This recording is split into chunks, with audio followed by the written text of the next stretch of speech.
inork ez zidan kontatu, nik ere ez dakit. Zer gertatzen da, arazoan inaizela ikustean, nola ies egin bertatik. Zer eginiko, aukera bakoitzeko. Inork ez zidan esan, luaren aurretik zer zegoen.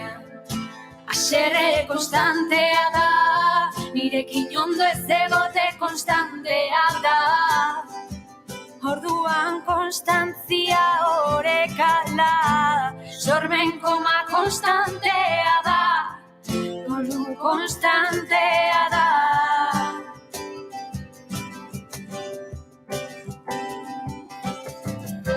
Konturatu naiz zoriontasunak, epremugak dituela gizartearentzat. Baina zenbat denbora behar da, zoriontasunaren gainbehera hori sumatzeko. Errusiar mendien pare, mapa galduta zar baten pare. Baina zergatik alderatzen naiz hainbeste, hila barne guda barnean, nire arazoa ni naizela konturatzean. Gorroto dut begi guztiak, nigan pausatzea. Begirada antzuak nigan kaustea, baina maite dut kantuz biluztea. Nire duda guztiak abestea. Horri zuri baten aurrean, nola kokatu. Erazi nire katar mesia, baina badaki. El anfitrión desactivó el audio de tu micrófono.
Dezagun erretratua.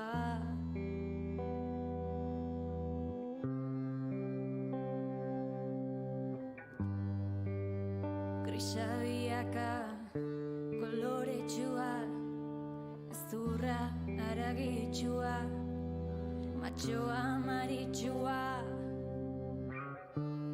txano gorritxu otxoa, laranjerdia osoa. Hartu giltza, eragin sarraiari, irauli zure barrua, hautsi inposatua, dasta debekatua, eta izan bekatua.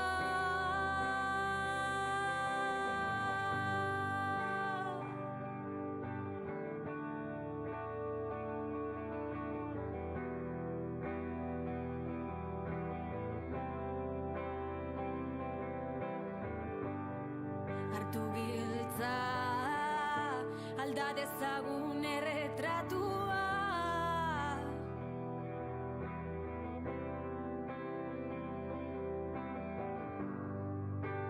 Grisa bilaka koloretsua, ez zurrara gitxua, matxoa maritxua, txano gorritxua.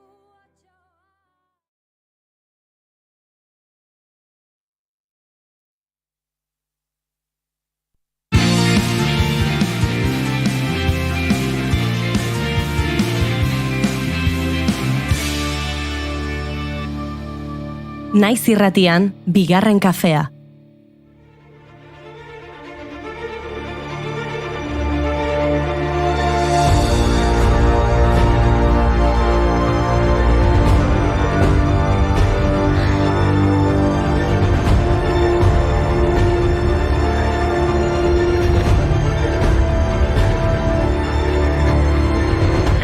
Egun on deizuela, gartxoten ez dula eta guzti, ongi etorri bigarren kafe irratsaiora. Gaur asteazkena da eta asteazkenero bezala, tira, uda aurreko asteazkenero bezala, orain goizez, aipamen berezia egin nahi diogu asteazkena izaki musikari. Eta, ez dularekin eta efemeridekin hasiko gara. Gaurko egunez, duela 80 urte, Luis Eduardo Haute jaio zen. Abeslaria, margolaria, eskultorea, zinemagilea, olerkaria, oroa sortzaile bat. Azken hamarkadetako abeslari maitatuenetakoa izango da Haute. Berak idatzi zuen Alalba kantu ezaguna. 1975ko irailean, Angel Otaegi eta Juan Paredes Txikietako militanteak eta Jose Luis Sánchez Bravo, Ramon García Sanz eta Humberto Baena Frapeko kideak hil zituzten.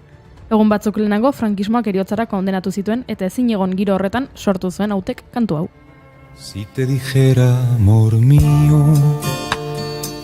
que temo a la madrugada, no sé qué estrellas son estas que hieren como amenazas, ni sé que sangra la luna al filo de su guadaña.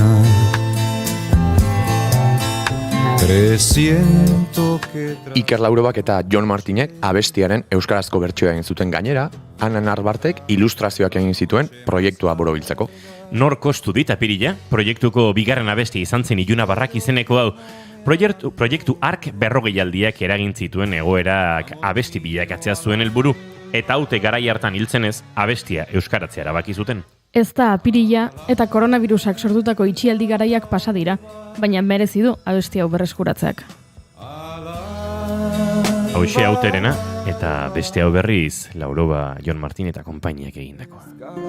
Egun sentiak izutzen ditun bakarrak amenazuak bezala hiltzatzen zaizkit izarrak gaur egitai bat dirudi ilargiaren zeharrak. Begira, konfinamendu garaiko apirila hartan Fiona Applek bere azken disko argitaratu zuen, Fetch the Bolt Cutters. Gaurko egunez jaio zen Fiona Apple estatu batuar, kantautore eta piano jolea.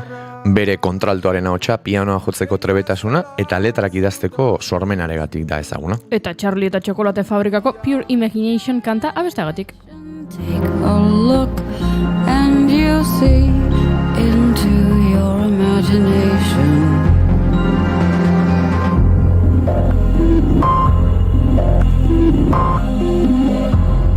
We'll begin with the spin, traveling in a world of my creation. Lotura ederra egingo dugu. Izan ere, gaurko egunez jaio zen Roald Dahl, eleberri eta ipuin laburren idazle galestara, norbegiar jatorrikoa. Umentzat zein helduentzat idatzi zuen arrakasta handiz. Bereak dira Matilda, James eta Meloko Erraldoia edo aipatutako Charlie eta Txokolate Fabrika. Eta loturarekin jarraitzeko gaurko efemeride garrantzitsuena. Gaur, irailak 13 txokolatearen mundu eguna da. Atzo ez, gaur, naiz eta batzuk, goze zebiltzen. Frantzian jaio zen ospakizun hau 1985 eta herrialde askotara zabaldu da azken urteotan. Txokolatea kutixi unibertsala baita. Kafea zuentzat, nik oraintxe txokolate katiluka da goixo hartuko nuke. Ontza bat txokolate goizian horrena, tirikitena beltza morena, ontza bat txokolate goizian horrena. Txikia izan izan arren izan lekia bila, biba elantxoeko Eta bide batez, deialdia euskal musikariei. Txokolatea hitz egiten dugun bakoitzean Mikel Urdangarinen abesti hau jartzen dugu. Txokolatea aipatzen duten kanta gehiago behar ditugu. Bueno, badaude, Gatibuk txokolate zaporeko musuek aipatzen ditu Run Run Kati kantan. Eta Deuskiz taldeak katuek bezala abestian. Katuek bezala, hormatik izoten naz, zu ikusten bazaitxut, hemen nire ondun, Katuek bezala, katuek bezala.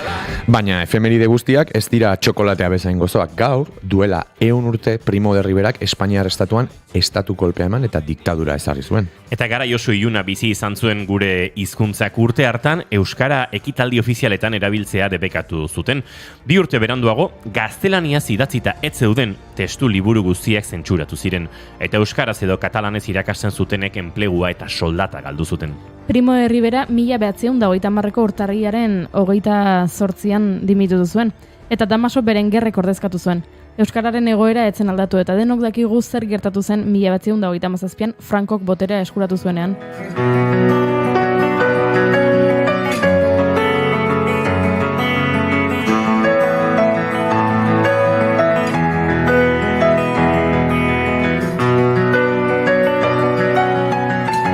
Errikuste zinontan, itzalekin jolasten. Pentsa, egin dezagun errepaso azkar bat. 1954 urtea. Euskara eta katalana debekatuta eskritura publikoetan. 1957 urtea. Euskara debekatua aldizkarietan. 1958 urtea. Debekatua berriro eskoletan. 1954 urtea. Debekatuta irratietan. 1964 urtea. Debekatuta diskoetan. Eskerrak garaiak aldatu diren eta euskaraz askatasun oso zabesten duten artistak dauzkagun. Gaurkoan horietako bat etorriko da, Ekine Casado.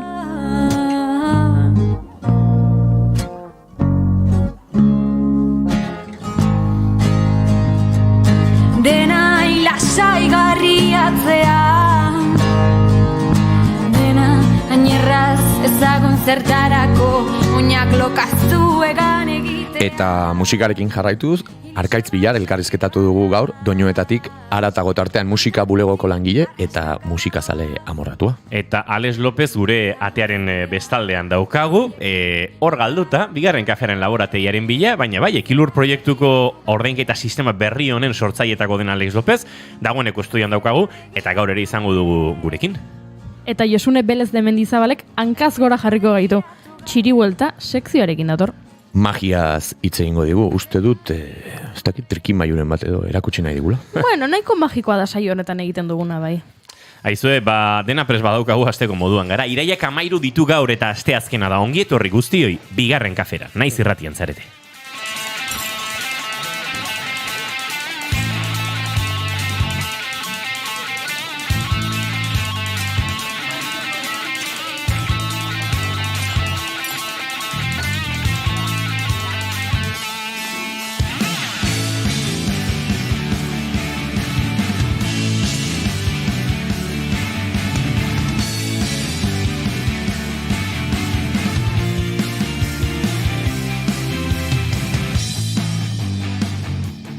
Zuekin Jaun Andreo gaur goizeko 7 boxiolari baten moduan dagoeneko aktibatuta eta goizeko ordutegi berri hontara ohitzen ari zen. Gizasemea, Gartxotun Sain Letona, arratsaldeon ongitorri. Aupa, ekipo, eskerrik asko. Gaur goizeko 7 akaso maindire artean ari zen pentsatzen. Goizak baditu bere gauza honak, arratsaldeak ere bazituen bereak, baina tira. Aldarte honez iritsi da, erredakzioa hori ere esan behar dugu. Bueno, ez dakit, igual irati Etxeberria lankideak ez du goza bera pentsatuko, ze gaur goizan Goiuri Ezeizarandia pixka bat korapia uta zebilen, baina Goiuri Ezeizarandia, egunon! Muturtuta nago.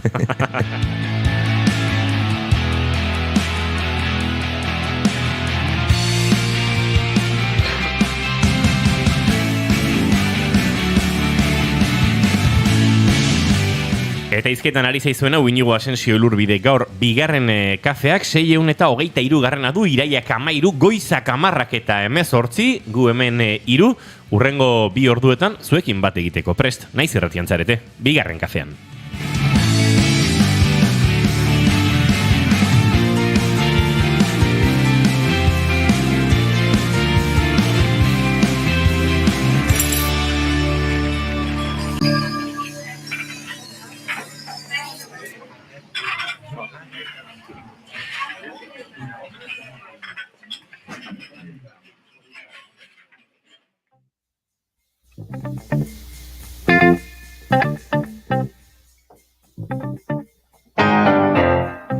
What's happening, CC?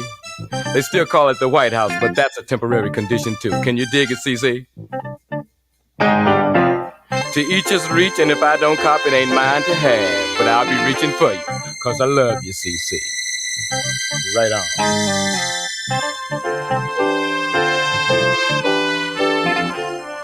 There's a lot of chocolate cities around. We've got Newark, we've got Gary. Somebody told me we got LA.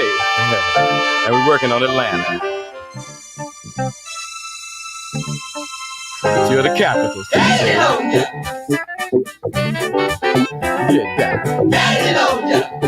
Goizeko 10:09 bigarren kafean naiz irratian esan da bezala, Parliamenten Chocolate City entzuten, eta hemen nastu ditugu Maialen Tellabide Barkerok erakutsi dizkigun eta ekarri dizkigun kantuen zerrenda hortatik egindako autua, eta gaur Chocolate City honekin, gaur txokolatearen nazioarteko egunari egin nahi genion omenaldia, eta bide batez gaur giro ederra da bilkalean, eta uste dut baduela, Parlament honek alako flow bat gorputza dagoeneko martxan jartzen duena egartxot. Bai, txokolatea bezala, ez? Bat nazioarteko egun hori ez dakite 2 egunetan men ez ote egun ospatzen baino, bai, animatuta gara. Aizu, maite duten tarteari aseraman bar diogu, eta zuk heldu bar diozu maite duten tarteari aurretik. Nere aste hontako maite duta argi daukat, eta da, Leicester astuko dudan jakinduria asko pilatzen nabil azkeneko 2 astetan. Esplikazioa azkarra da, autonomo izateak behartzen zaitu, 1000 motatako lanak egitea, eta azken aste hauetan eri, DBH-ko eduki pila itzuli, berrikusi, eta sortzea tokatu zait, eta izan da, alako regresio moduko bat, eskola garaietara, behinola ikasitako hoiek berriro ere rekuperatzea, eta 2 aste hauetan informazio pila bat daukat buruan, nola ez, beste informazio mota bat ileku hautziko dio Leicester, baina pozpozinago, eta maitze dut Kordobako, o Kalifatoa, o Toledo, eta gasak nola funtzionatzen duten, eta sumendien zatiak, eta banabil orain DBH-ko ikasle moduan, bai? Zuretzat DBH, DHH bihurtu da, Hori da. Derrigorrezko 3. hezkuntza. Hori da, 3. eta iraundezala beste aste pare bat informazio guztionek, baina gero ere joan zen bezala garai batean, joango da berez, baina pozik nabil.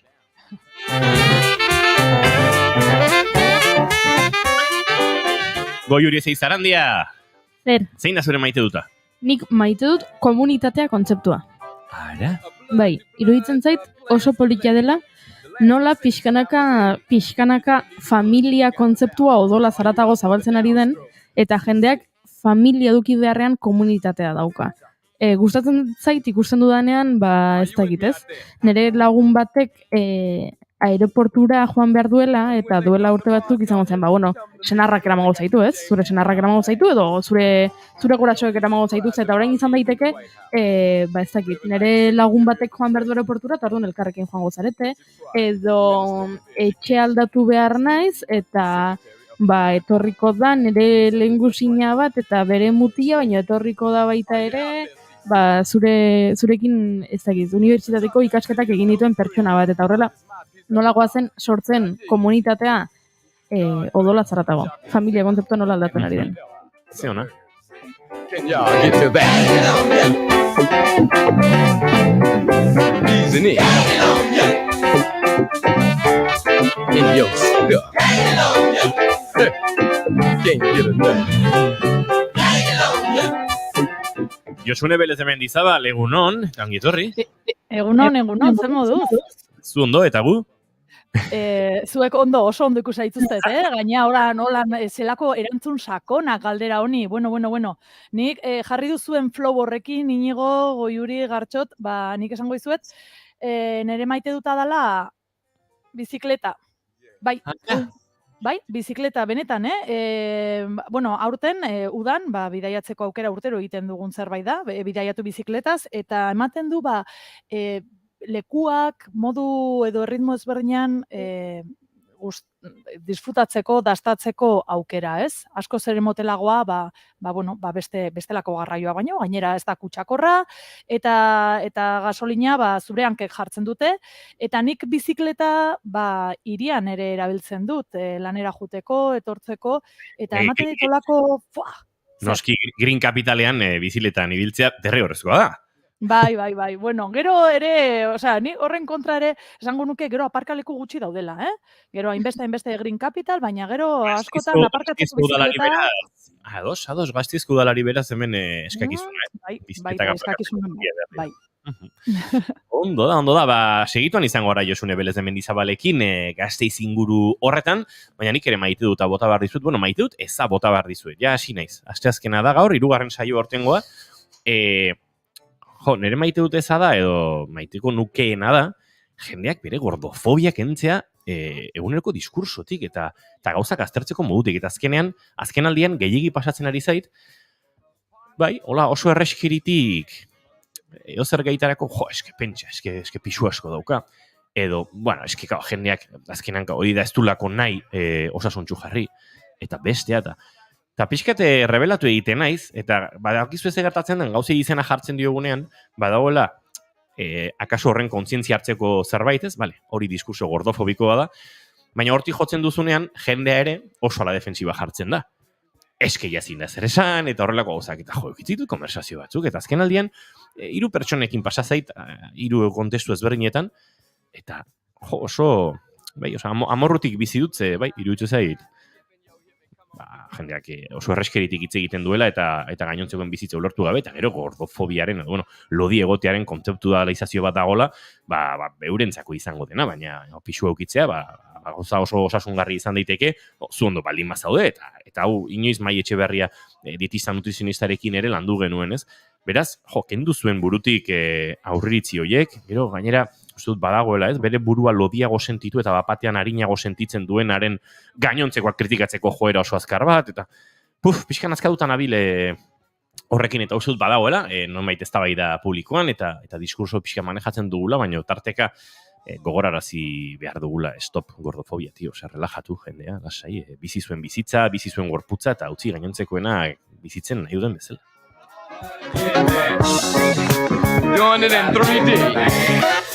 Eta dantzatu, Parliamentekin, Mothership Connection honekin. Let me put on my sunglasses here so I can see what I'm doing. Goizeko 10:26 dira, eta abiatu behar dugu gaurko saioa, eta nik horretarako lanak egin behar ditut. Ea ze moldatzen aizen, Ze Parlamentetik pasa behar dut beste giro batera.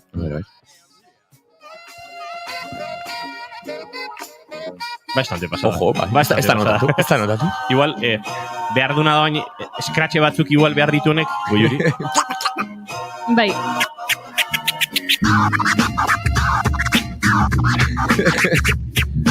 Ze guapo eskuak itzaizkidala ikusten streaminga. Izan liteke hemen... Guk ikusten zaitu gutxoixo nahiten ino.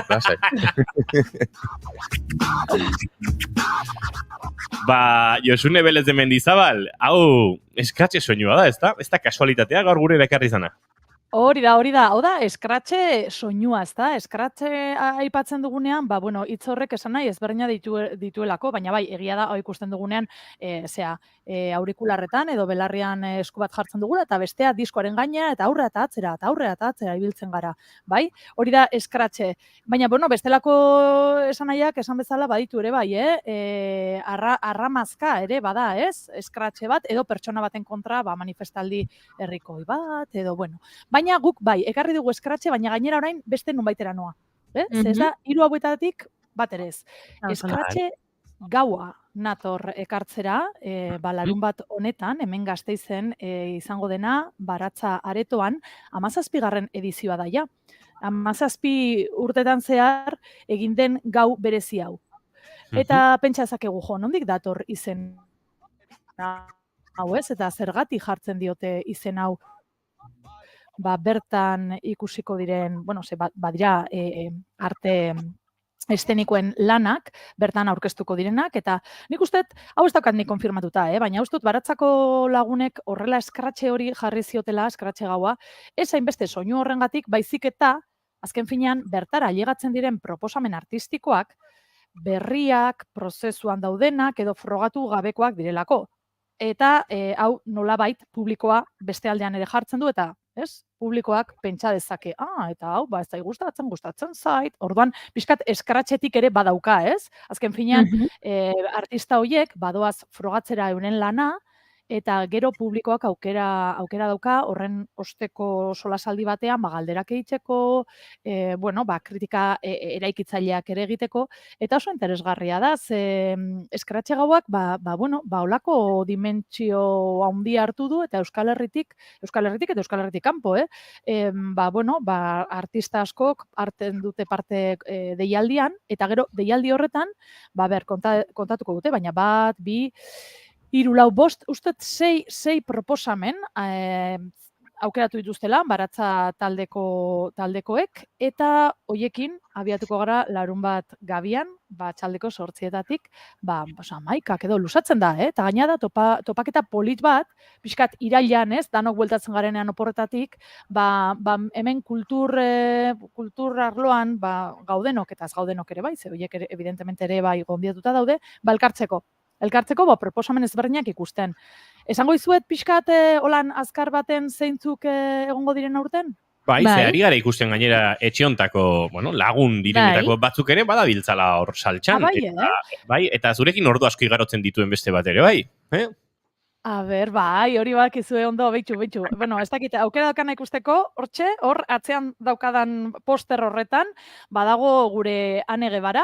Ane Gebara, bai, egia da, lankide eta lagundu dala, lesbobe taldean, eta berak egingo du, bere lehenengo bakarkakoa antzerkian, La Ester izena jarri dio, Eta, nik aurreatzen dizuet, Ane mesedez barkatu, ez dakit, igual, informazio ekstra daukat, eta igual gehiagitz egiten ari naiz, baina, esango dizuet, Lester, bere amona zela, eta hortikan, hartu duela berak zerbait, eta transformatuko du, performance, antzerki, Ane Gebara oso ezaguna da ipuinen munduan, ipuin kontalari, oso trebea da, eta orain, antzerkira salto egingo du bere bakarkako horrekin, eta aurkeztuko du esan bezala eskratxe gauan Gasteizen larun batean.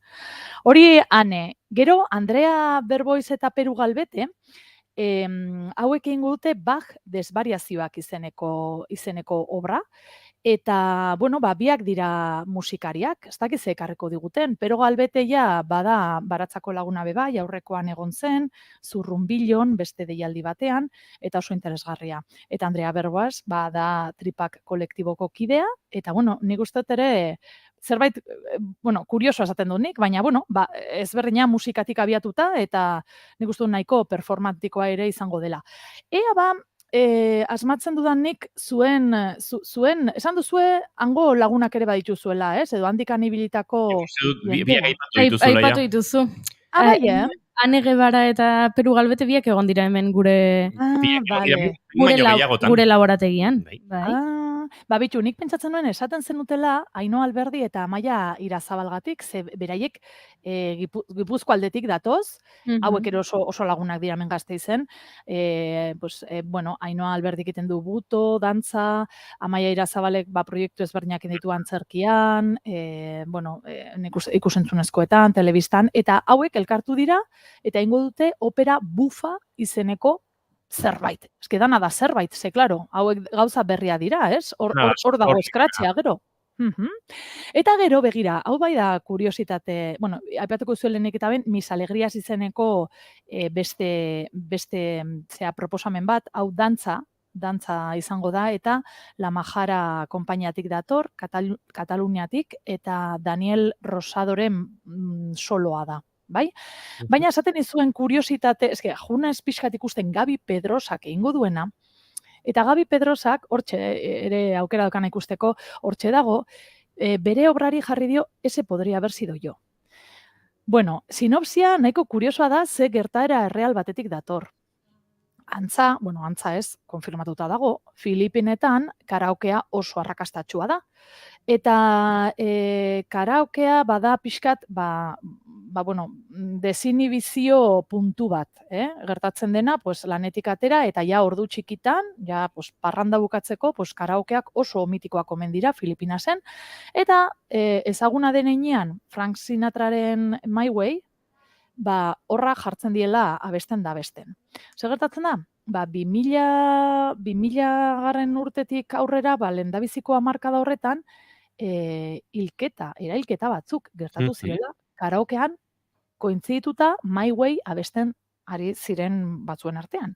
Eta hortxe, gonaz irakurtzen, eta kuriosidade asko dauz, ez? Esote den abesti bat oso gaizki egiten duzunean, pixkat, mina egiten zuna belarritara, baina batez ere kointziditzen du, ordu txikitan den egoera horretan, pixkat pasatuta daudela. Ze punturaino, ze debekatu zuten. Filipinesetan, My Way, abestea karaoketan, kendu zuten. Eta hainbat hilketa egon ziren orduan, Gabi Pedrosak hori hartu du, abia puntutzat, eta, ese podría haber sido yo, lana ekarriko du eskratxe gauera. Hori kontatzen dizuet, hori larun batean, 8 aurrera, Baratza Areton Gasteizen. Bertuak izan Bertin Osbornek bere garaian etxe biela Filipinetan, ze bere Amimaneraren bertsioa, akaso norbaiten iritziz izan ziteken homizidorako arrazoi nahikoa. Baina, Bertin Osborne etzen Filipinetara joan, lasai, salbatu. Salbatu zen. Eta bertsioaren artean sortzen da alako osbornianoa den. Osborniano erabiltzen hasi dugu.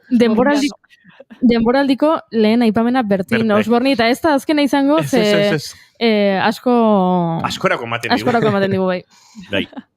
Bai, Bertin Osborne. Batez ere, gizonen nazioarteko eguna ospatzeko gara iristen denean, beti datorkigu burura Bertin Osborne eta Elfari pixka bat, erreferentziak. Erreferenteak, bai. Bai, horrela da. Baina lasi, joango zara ulertzen gure osbornianismo xelebre hau. Aizu, hau dena aipatu dugu, gertatuko da datozen egunetan salabaratzan, baina badator beste, ez dakit, magiarako espazio bat ere, bai? Bitu, etorri zait burura, eskuekin horrela eginda, entzuten da, ez da, soinua.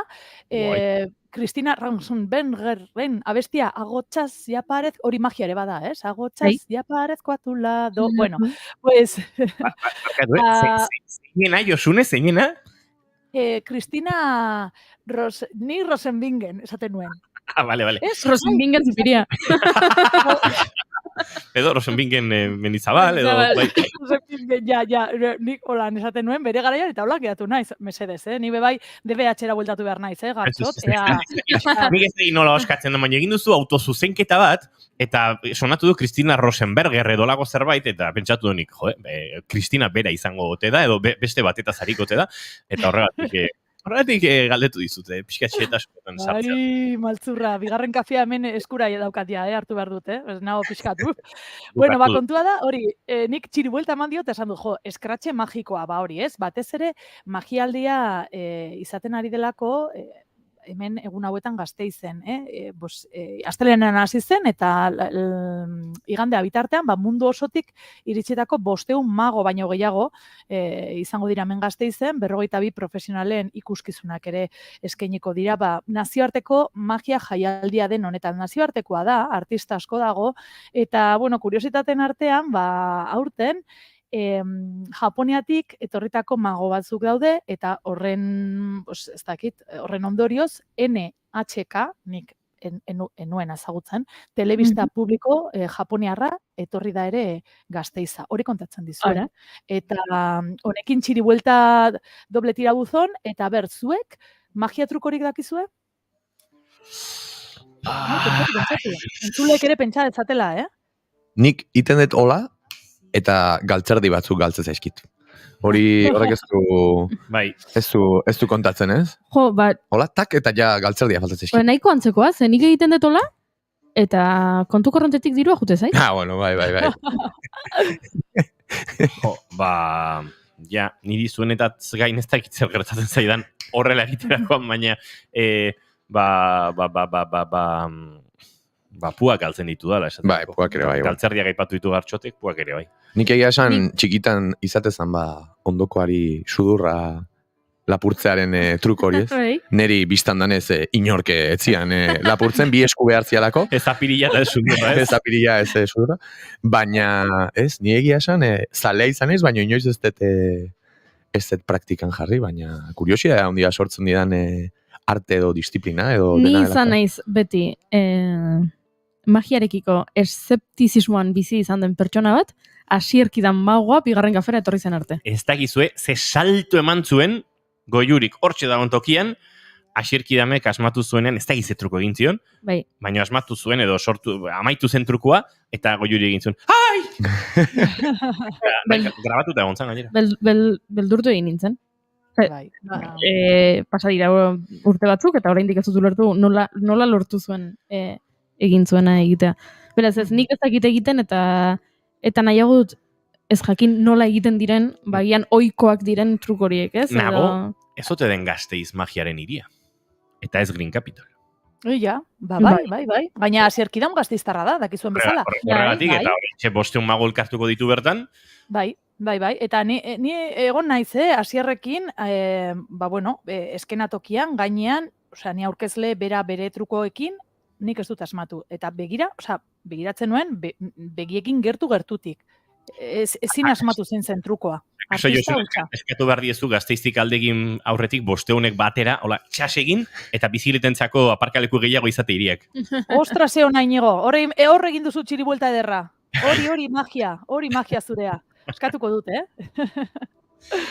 Tira, 500 mago elkartuko dira, akaso hasierkidami telefonazo bat jo eta pixkat konta dizagun zer ari den gertatzen ere, aitzaki izan genezake, Josune, eta tira, gauzak datozela kontatu behar dugu, baina gertatzen direnean batzutan atzera begira jarri eta zemuz gertatu diren kontatu behar izaten dugu, beraz, Josune Belez de Mendizabalek konektatzen gaitu Gasteizkin, eta uste dut hortik izango dugula, pixkat jarraipena egiteko eta zer gertatzen ari dena ikusteko aukera. Noski, gaina modu telepatikoan, ere hori ere magia bada, bai, nik hori egingo dut, konektatuko zaituztet, bai. Alantzarik ez, miau. Josune Belez de Mendizabal, besarka da handi bat bialtzen dizugu, ez telepatikoki, ez da telematikoki ere, igual telematiko xamarra bada bideo bitartez horrela besarka da bialtzea, baina Gasteizeraino, eta horrengo astelenan ikusiko dugula elkar, eta kontatuko dizkiguzula txiri buelta gehiago. Hori da, irukote, besarka da handi bat, ni jaso duzuena ja, hemen daukat bihotzean, ui. Zaindu. Agur. Eta Peru Galbeteren azken akorde hauekin goaz urrengo gaiaren bila. Bizi honetan ikasten saiatzen.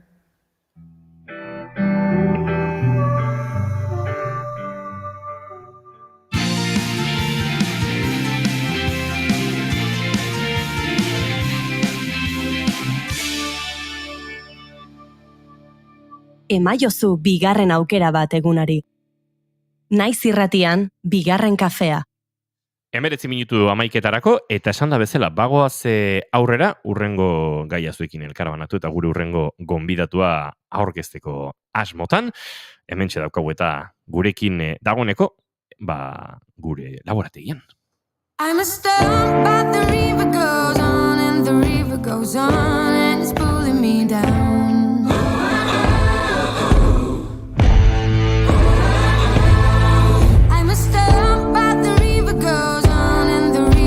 On and it's pulling me down.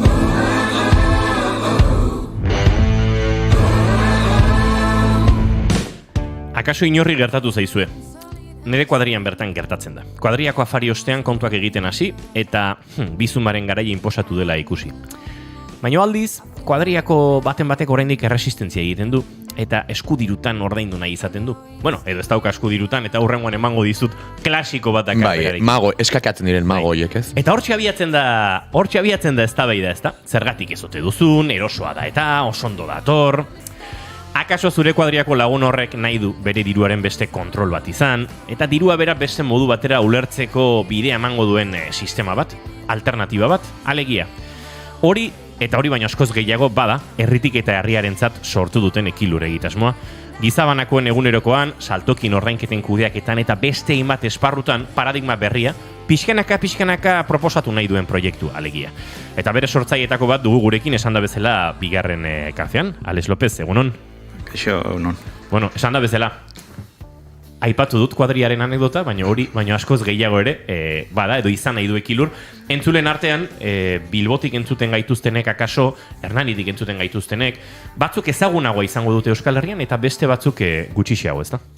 Bai, gehien bat Hernani eta Bilbo alden entzunagoa da, zen horra zigea, eta, bueno, pixkate esplikatzegatik modu orokorra batian, ekilur berez da kooperatiba bat, kontsumo kooperatiba bat, irabazi asmoria gabekoa, eta gu daukagun berezitasuna da ordainketa sistema propio bat daukaula. Hau da, ordainketa sistema bat hitzeiten egianean da, komentatu desun, Bizun edo Visa edo PayPal edo hauetako sistema bat bezalakoa da. Gu bete barritugu baita ere regulazio guztiak behaile bezala, bankuko lizentzia bat eta bar, baino sistemaren kontrola kooperatibaren menpe dago. Orduan gure filosofia kooperatiba bezala da, jendeak bazkidetza kooperatibara eta sistemaren gainean erabakiak hartu alizateko eskumena izatea, ez? Hori da pixkat modu orokor batian egiten duguna. Beraz, ipatu dugu, alternatiba bat da, akaso implikazio puntu bat gehiago eskatzen duena, ez? Azkenean, norbere diruaz eta norbere kudeaketaz konsiente izateko eta kontrolori ukitzeko ere, erabiltzaileari exigituko dio, ez? Jakituria minimo batzuk, jakitea zertan ari den, axolagabekeriari gabe akaso erabiltzea, ekilur bera, ez? Gu alde batetikan saiatzegiana da nolabaiteko kontsumoan inguruan jendia pixka konsientziatzea, ez? Orduan, ekilur beriz guk erabiltzen dugu diru zorro virtual bat bezala daukagu definituta. Orduan, pixka bat mugitxartelan antzeko tasun bat edukiko luke, hau da, zuk egiten desuna da ekilur kontu bat sortzen desunean, sortzen dezu kontu virtual bat, nun kontu virtual hori ez daukainolako vinkulaziorik kreditu txartel batekin zure kontu korrontarekin, eta zukin behar desuna da kargatu sisteman diru kopuru bat. Eta behin zure kontuan diru kopuru hori kargatzen desunean, modu ezberdina dauzkagu, daukazu erabiltzia. Orduan, zuk esan bezala, honek eskatzen duna da modu aktibo batean erabiltzea. Horregatikan, ekilurren argi geneukan hasieratik eukibar genuela nolabaiteko pizgarri bat jendeak bere egunerokotasunean erabiltzeko. Horregatikan definitu gunean sistema, bestein bat ezaugarrien artean, jarri genion fidelizazio sistemen ezaugarri bat. Hau da, nolabait jendeak erabiltzeko pizgarri bat izateko, pizgarri ekonomikoa erabiltzea erabaki ginen. Aldez aurretikan, landu genuen pizgarri nolabaiteko etiko-soziala, klasikoa. Itzaldiak eman, jendiari saldu nola dan, erabiltzeko basea abantaila ditun, zerratikan erabili bardan. Baina ikusi genuna da, adibidez, gaur egun dauden beste proiektu batzuk, adibidez, Goiener edo Izarkon bezala dianak, proiektu horiek dira nolabait erabilera pasiboago bat eskatzen dute. Behin kontua zure argindarraren faktura edo telefono faktura pasatzen desunean kooperatiba horietara, ez dezu ezer gehiago egin behar. Ekilurren kasuan, behar dela jarrera aktiboago bat. Orduan erabili barazu egunero. Eta horrek ze arazo dauka, ohitura bat sustatu behar dela. Eta gaur egun dauzkagun hainbat ordainketa sistemekin eta bar, gu tartetxo bat egitea ohitura horien artean, zaila da. Eta orduan ikusi genuen, adibidez, Bilbon egin genuen pixka bat saiakera, komentatutako alderdi etiko-soziala erabilita, erakarrizun jende pixkat eta dendari batzuk eta bar, baino gertatzen zana da, ez baldin mazeon nolabaiteko pizgarri minimo bat erabilerako, koste itezitzaioa jendeare erabiltzea, ez? Eta orduan erabaki ginen Hernanin erabiltzea pixka bat modu potenteago batean pizgarri hori, ez? Udalarekin egon ginean izketan, azaldu genion proiektua, gustatu zitzaion, zeren gainetikan Hernanin dago beste proiektu oso potente badala Hernani buru jabe, eta horren barruan sartze gehiago bai. Han, eta, bueno, egin ginen frogatxo txiki bat, iaz urte bukaeran kanpaina pare bat edo egin genitun Hernanin, nahiko ondo funtzionatu zuten, egon ginen gero pixka bat baloratzen bai herritarrekin, bai komertzioekin eta bar, modu positibo batian baloratu zuten, eta orduan erabaki izan aurten, 2022an, 2023an, egitea egin barrean kanpaina txikiak, kanpaina luze bat. Eta orduan, kanpaina horretan, egiten dena da, udalak jartzen du obari bat, 110ko obari bat, nun bakarrikan jaso dezaketen Hernaniko erabiltzaileak, eta 110ko obarioi da nolabaite gaur egun Gainazal handiak erabiltzen duten estrategiaren kopia bat. Hau da, normalian gaur egun gainazal handi batzuk egiten dutena da, zuri deskontu zuzen bat eman barrian, egiten dutena da, dirua itzuli eta sartzizue kontu batean, nun kontu hori bakarrik handako zu erabiltzea behien gainazalian.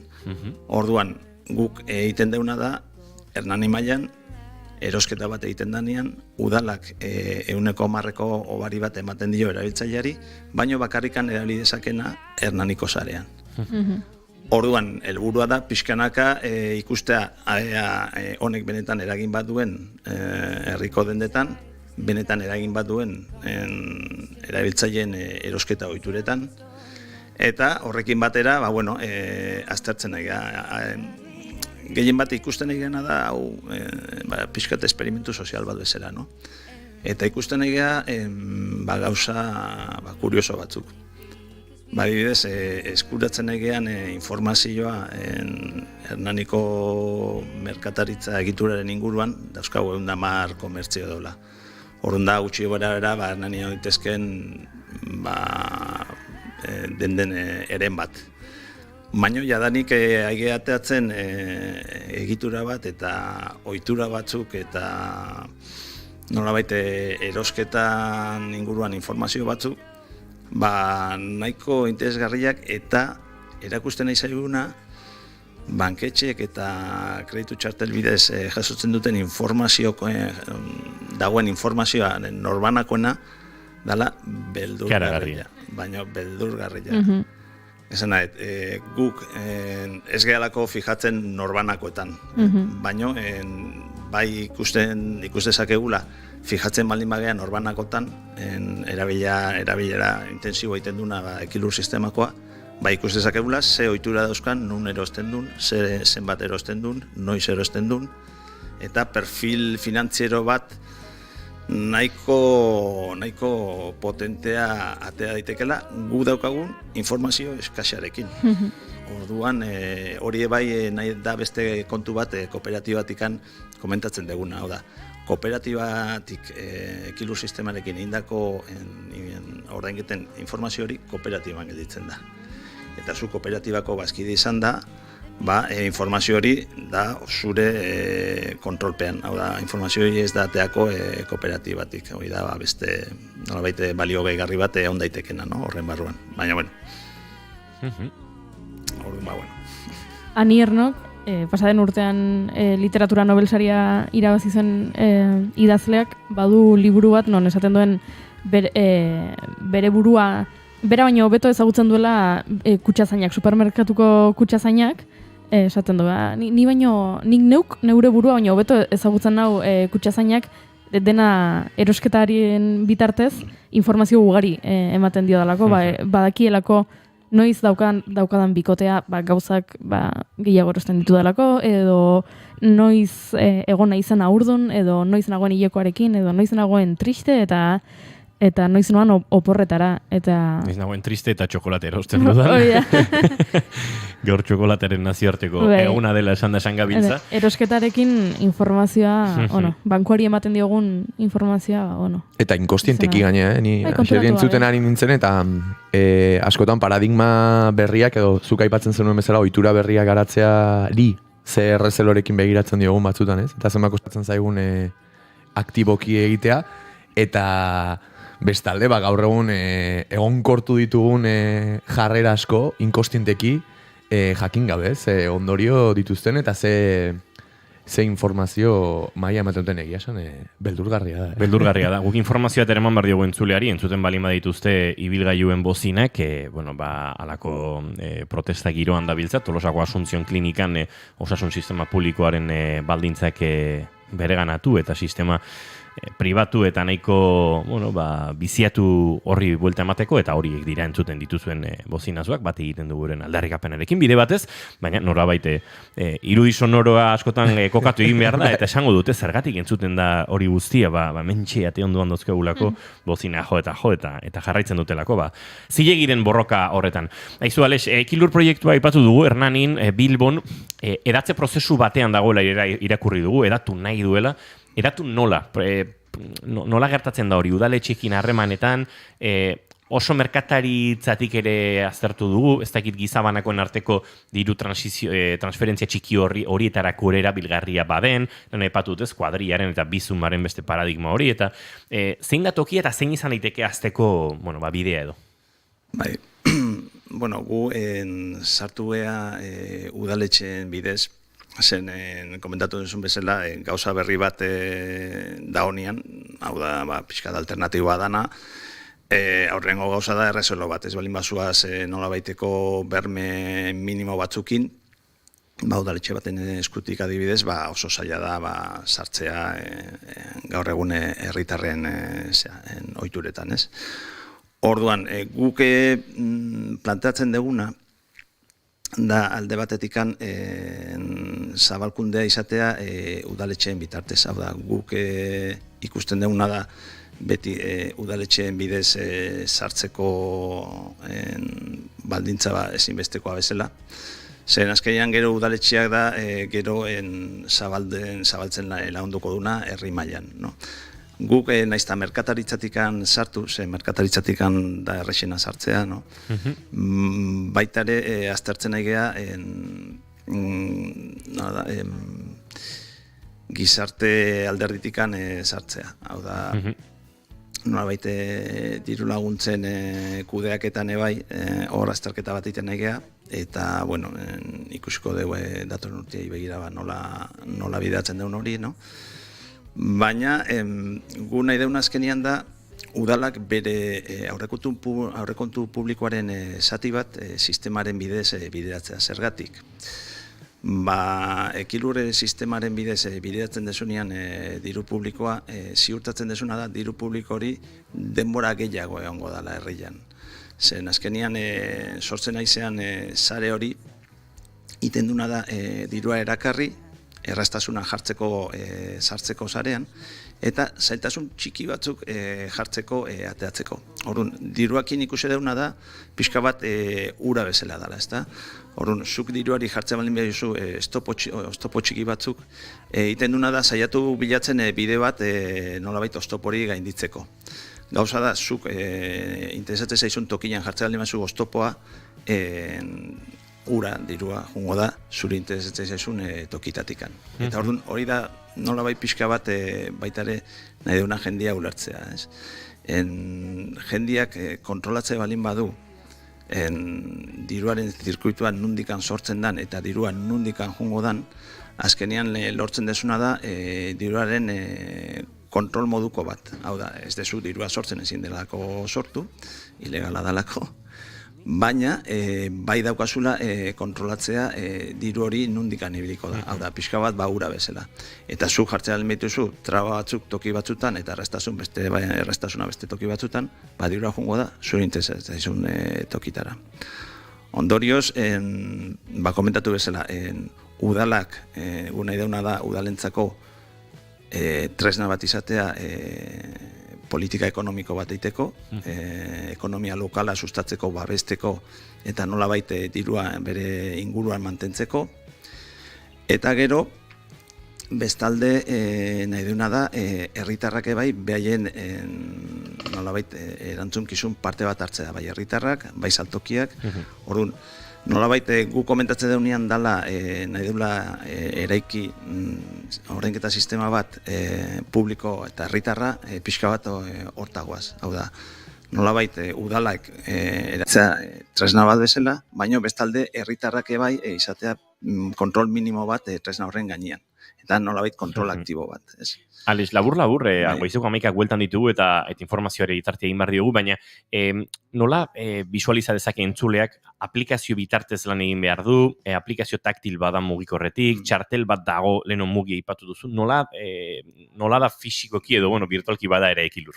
Bai, ekilur erabiltzeko ordainketa egiteko daukagu aplikazio bat, bizunen antzeko aplikazio badala, nun zuk egiten desuna da ordaindu aukeratu ze dendetan ordainu edezun, zenbat, eta bai estatu ordainketa.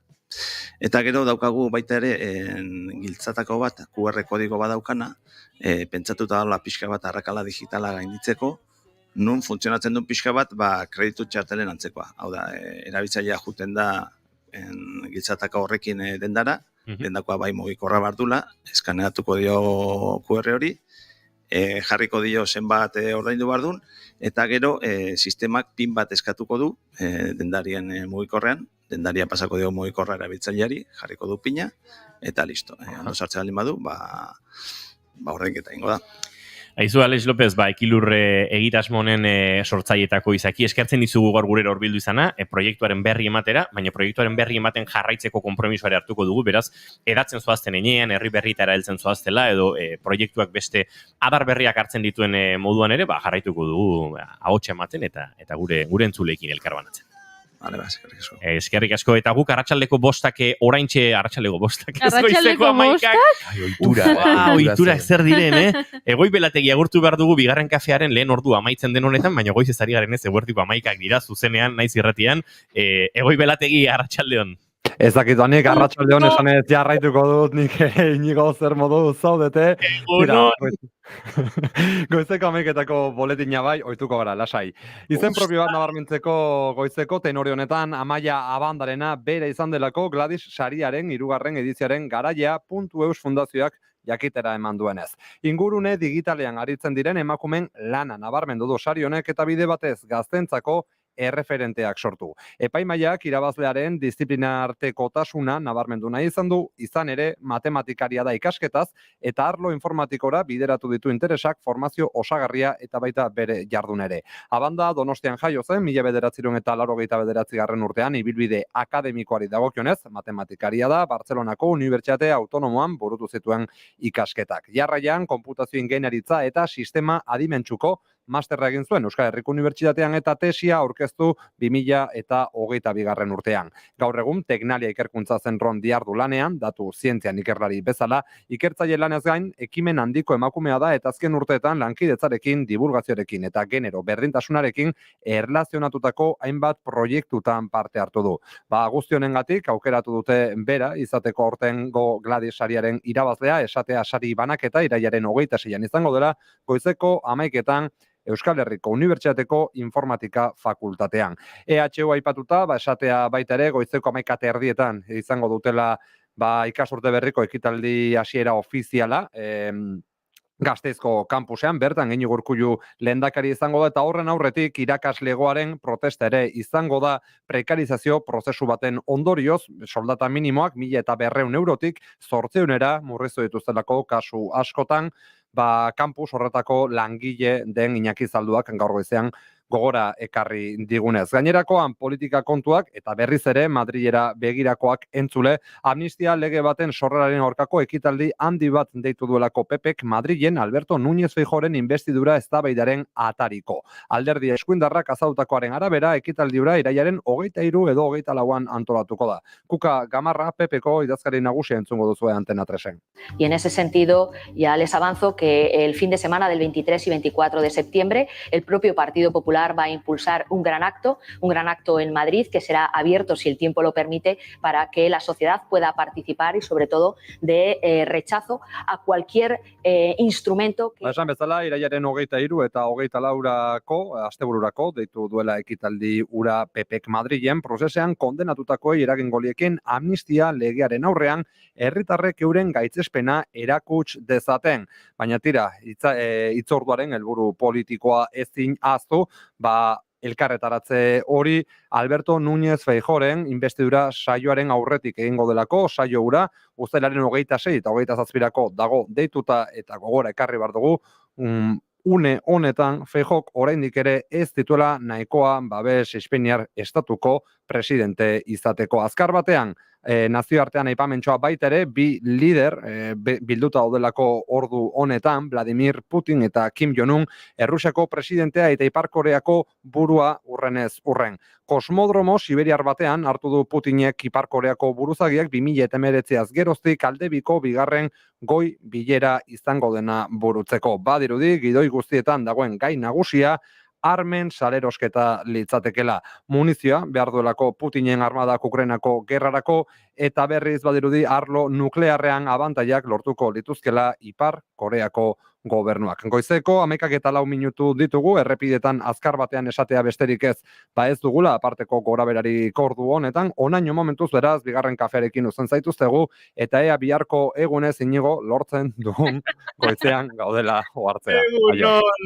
Egoi belategi eskerrik asko, egunon guztioi, aurrera egingo dugu, eta aurrera egiteko esan da bezala, dagoeneko gurekin daukagu Ekine Casado, gaur izango da denboraldiko elkarrizketa akustikoei irekira emango dien musikaria, eta aurretik noski soinu probetan murgildu behar dugulako, Gartxot Unsainek ondu du, Arkaitz Bilarrekin, doinuetatik haratago podcasta, labur-laburrean, Gartxot, nondik eramango baitu Arkaitzek? Spoiler handi bat emango izuet, dana ere serkiak aukeratu ditu. Eta esan, Arkaitz musika bulegoko langilea izateaz gain, bere garean nik irratian ere praktikak egiten ezagutu nuen, eta banekien musikari, musika zale fina zera eta bere doinuen autuak ere hori erakutsi du, beraz, gozat dezala entzuleak. Doinuetatik haratago eta bueltan Ekine Casadorekin elkarrizketa akustikoa.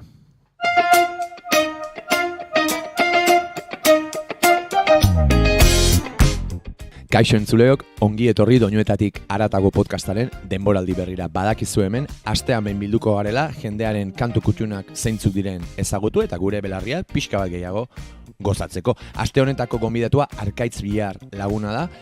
Musikaren munduan jakituna eta asko ibilitakoa, beraz, ea telefonoaren bestaldean ze kantu gomendatu nahi izan dizkigun. Haupa, Arkaitz Bilar naiz, musika bulegoan lan egiten dut, eta, nire kantu kutxunenetako bat, edo bere garaian agian lehendabiziko kantu kutxuna izan zen, Neu Gorriaken lehendabiziko diskoko Radio Rahim, edo Radio Rahim zeneko abestia.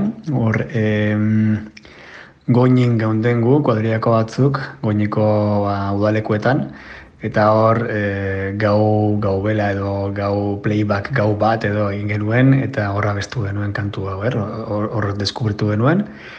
Eta horretaz gain gero beranduago, borreroak baditu milaka urpegi diskoarekin oinatira etorri ziren, eta izan zen agian nire bizitzeko lehendabiziko kontzertutako bat, eta kriston kontzertu izan zen, eta horregatik beste asko maite dudan taldea eta diskoa da, eta horregatik proporatzen dut hemen.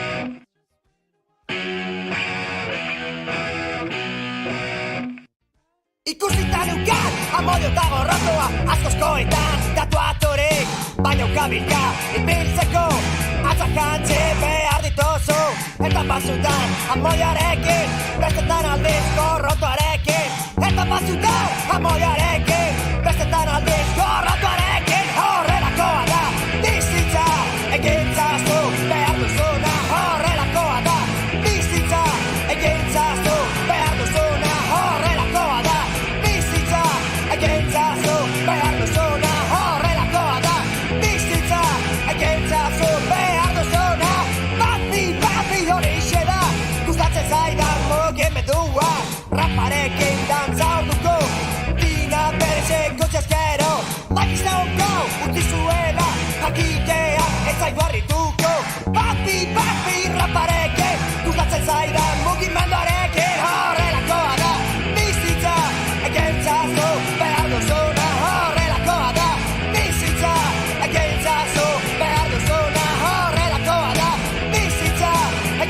egintzazu behar duzuna horrelakoa da bizitza egintzazu behar duzuna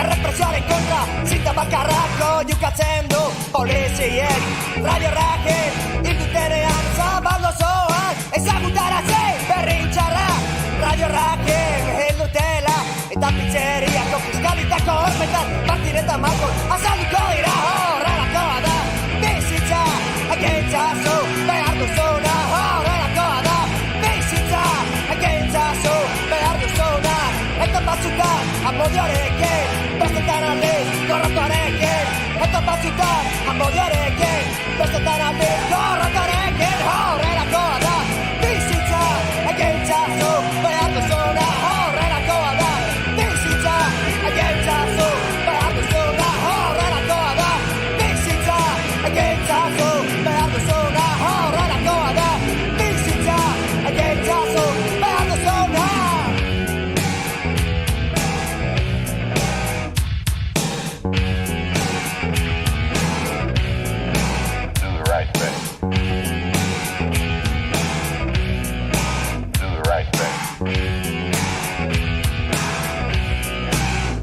Hortxe entzun dugu Arkaitzen lehen kantu kutxuna, Negu Gorriak taldearen Radio Rajim ereserkia, esango nuke. Eskerrik asko Arkaitz, eta ea bigarren kantu kutxun bezala ze gomendatu nahi izan diguzun. Nire kantu kutxunetako bat orkestu nahi dut, Minaren Funtza izena dauka, Anariren lehendabizko diskoan azaltzen da, eta, bueno, bere garaian asko entzun nuen diskoa eta kantua, eta asko mugitu zidana barruak, eta bueno, asko bizi izan nuena, ez? Eta gero hor lan kontuengatik, lanen hasi nintzenean, Radioeton izeneko promotoran lan egin nuen, eta hor beste egin genuen bira bat, Anari Lizago eta dut taldeekin, ni Bartzelona eta Madrilen egon nintzen, eta, bueno, niretako asko markatu zidan bira horrek, eta hor barnean daukat, ezta? Uste dokumental bat egin beharko lukela norbaitek bira horri buruz. Eta hori dela eta bueno, Anariren ibilbide guztian ere alboan izan dudanez, eta bizitzan ere egunerokoan bere musika alboan dudanez, hor ekartzen dut Minaren Funtsa kantu hau.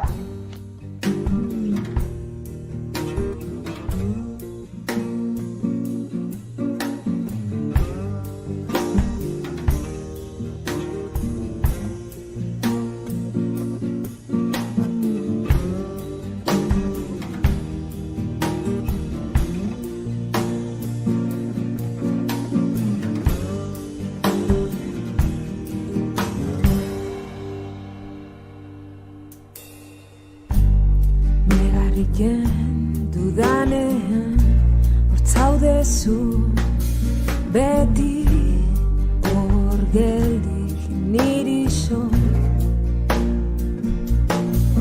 beti tanik ez dut sentitzen minik negarrak egandoa negarriken dudanean hortzaudezu beti hor geldik niri so beti tanik ez dut sentitzen minik negarrak egandoa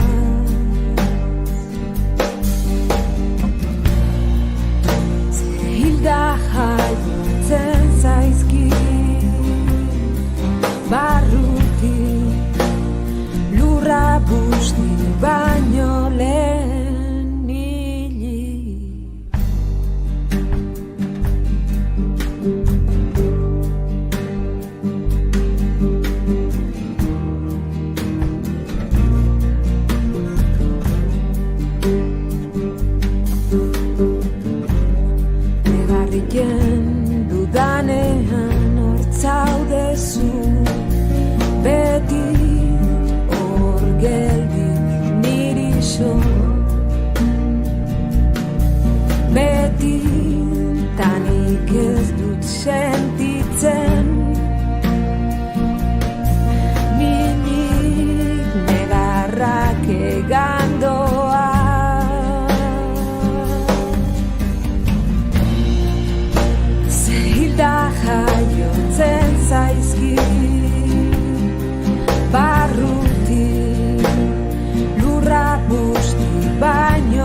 Hortzentzun dugu Anari Handiaren Minaren Funtsa abesti puska.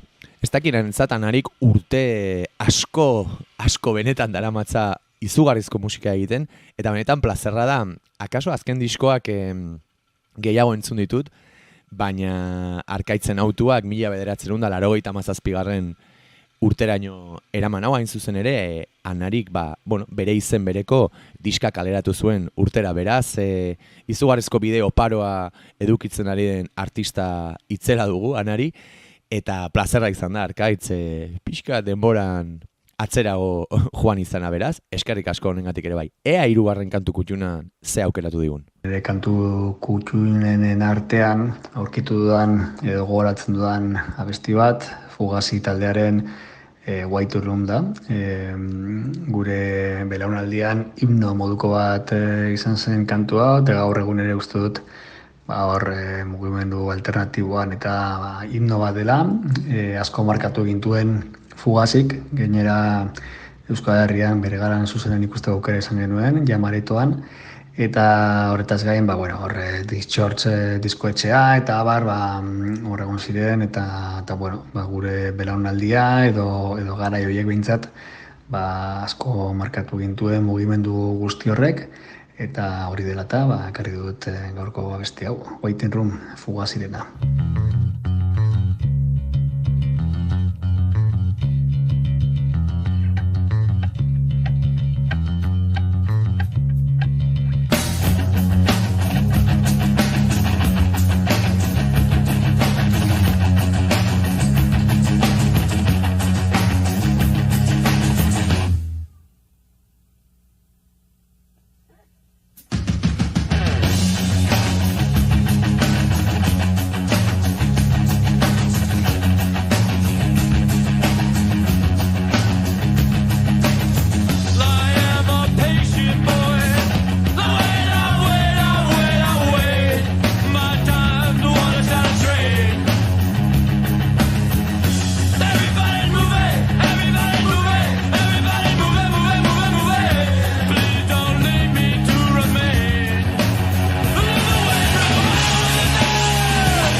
Hortzentzun dugu Arkaitzen 3. kantu kutxuna, Fugazi taldearen Waiting Room, ereserki eta kantu benetan ezaguna.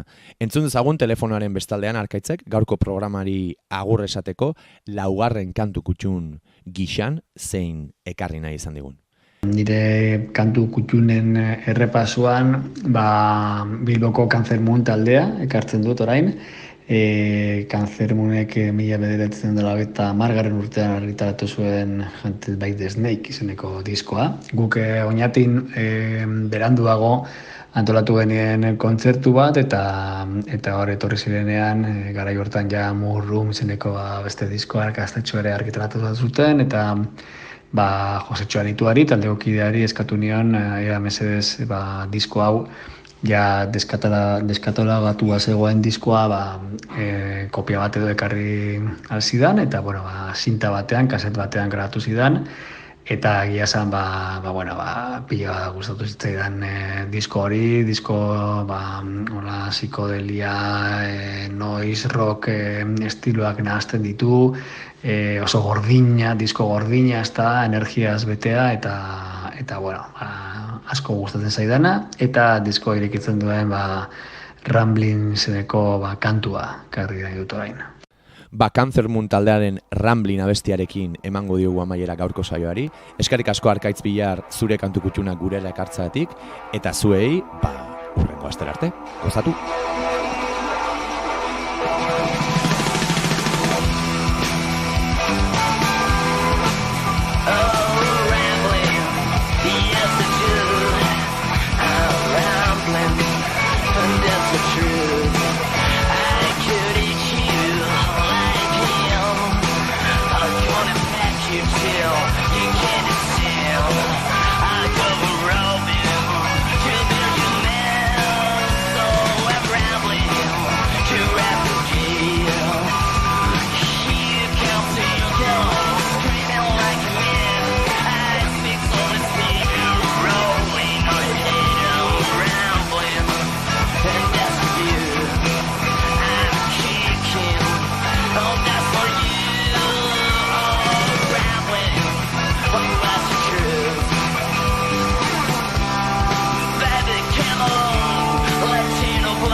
Bigarrenak ez direlako beti okerragoak, bigarren kafea.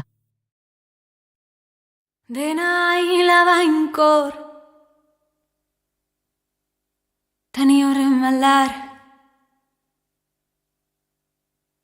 lihor egonda ere, zutik eustea kosta izaten da.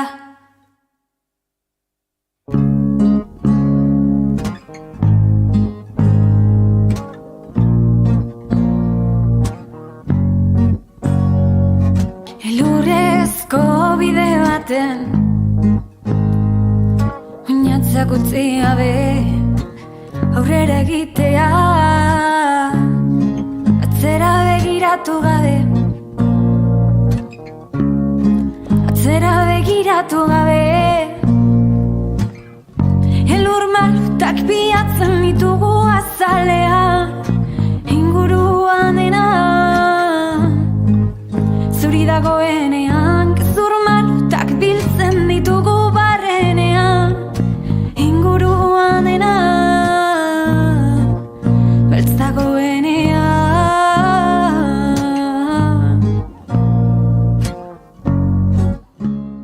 Atzera begiratu gabe bizitzea zaila egiten zain niri.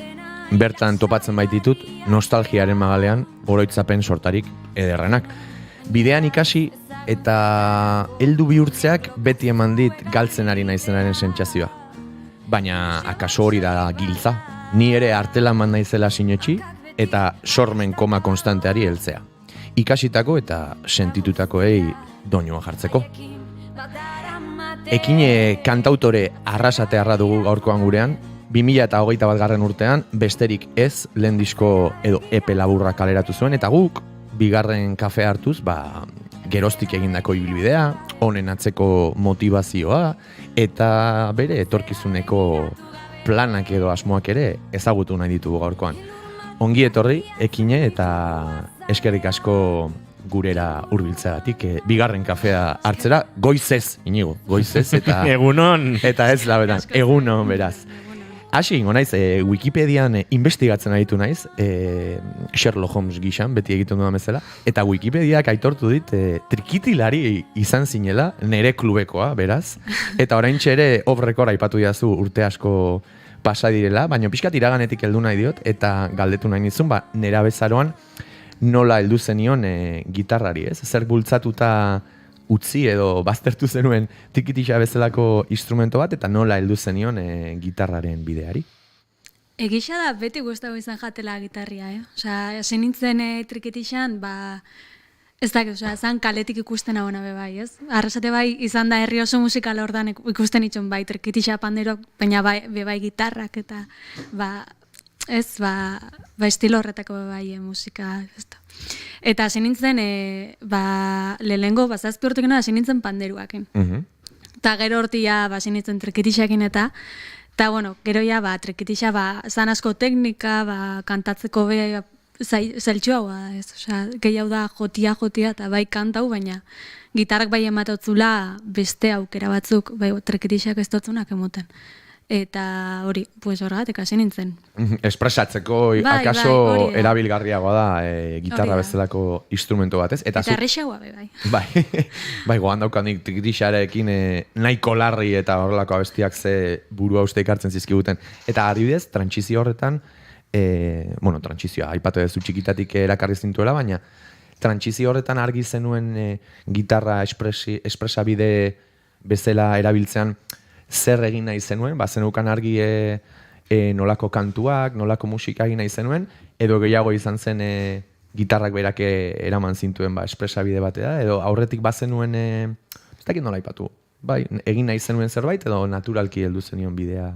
Nik uste dut naturalki zen zala. Lehenengo hori, nintzen ikasten gitarria 14 urteken orduan, horrego nintzen, urte bat, egon nintzela punto izteko, ez dagoen sonetan gitarria izan dana, kran. Izaten da horre ere lehen... Ondi honezut ikasi itxen orduan. Hori, zenbat matchball egoten diren musika instrumentu bat ikasterakoan, ez? Momentu hori, igual, abutzi ingo dut, ez dabil, ez nijo aurrera, eta... Gitarran oso mitikoa da faren krisia esango nuke, ez? Hortik aurrera dena gorantza izaten da. Eta asumitzea, zure eskua nahiko hundia eta nahiko flexible badela akordeak egiteko. Askotan, egoten da joera pentsatzeko norberak, ez, igual ni naiz, ezin dudala. Alda, zula segi alda. Sai hau inbera, behin da berriz, errepikapena. Eta nola konposatu zenituen adibidez, zure lehen epean okerrez banago, 5-6 abesti daude, ez da? 5 hori da.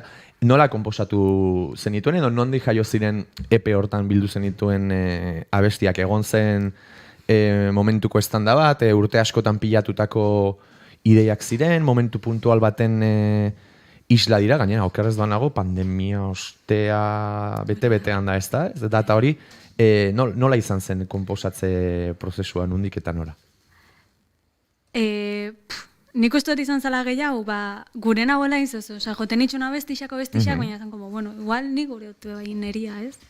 Eta... Bertxioak esan nahi ez, ez da? Hori da, beti bertxinoekin, eta gure nago ez zen neria, orduan hasi nintzen, artelana naiz izan zen, lehenengo bestixa, Maia Zabalokin zuztan letria, eta hortik hasi nintzen, ja doinua ez dakize, gauzadat bestia, hartu non beste letra bat, eta inotzan gainetik doinua, eta gero hortik aldatu zuzten, pixka hortik. Lehenengo izan zen, doinua, eta gero letra, baina ointxen oindokoten joeria bai dala gehiago letria lehenengo, eta batez ben nik idaztia letrak, lehen ez nagoena itxen eta gero musikia.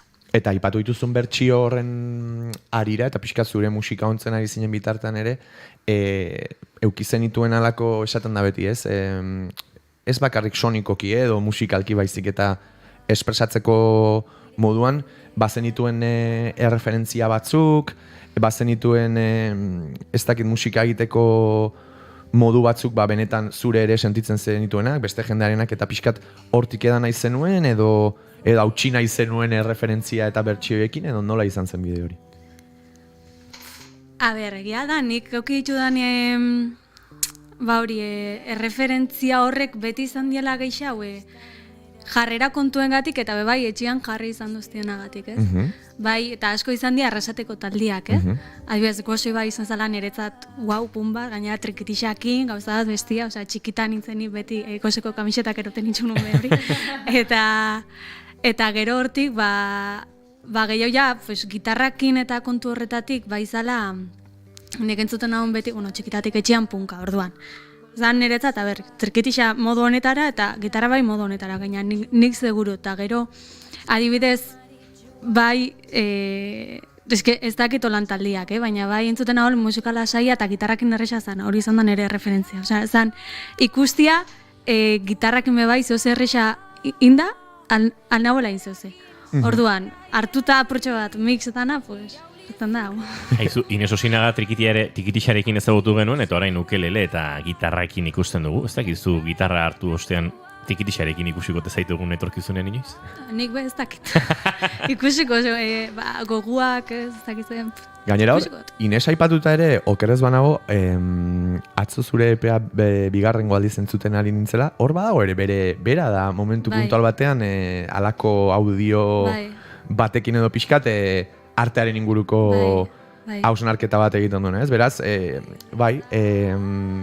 ulertzen dut, esaten duzuna, oinarriak, erreferentziak gehiago zirela nondik egiten duen jendeak eta ez zer egiten duen edo sonikoki nolakoa da, baina niri interesa handia sortzen dit, eta hemen badakite mundu sonikoak, eta hor nondik egin nahi zenuen aipatu diguzu, baina gitarra oinarri hartuta ere, zure lehen epean nabari da, sonikoki gitarra dela protagonista, naiz badagoen horratzean ere beste elementu txikiekin sortzen den paisaia bat, ez, esatearren, irudikatzen duzu orain Inigoak esan duen bezala paisaia horren urrengo pausua zein izan daitekeen, epe honetan aurkitu dezun hizkuntza edo espresatzeko moduarekin gustora zaudez, sentsazio dituzu?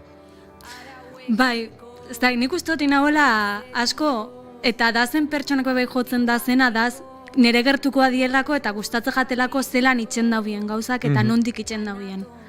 Orduan, ze etorriko da? Ez dakit, nik bestakit, nina sortzen, eta gauzatu guztetan jat, eta daukot beste gauzatzuk, endala urte bat horritxita, eta beste batzuk egon baten itxeotena, osea, da pur bat, segun zelan nauen, eta... Zuri ere gertatzen zaizu, dena gustatzen zaizula, eta gaur nahiko zenukela jantzia bestia horrela, eta bihar beste modu hortara, eta edo nahiko egonkorra zara horre gustuetan?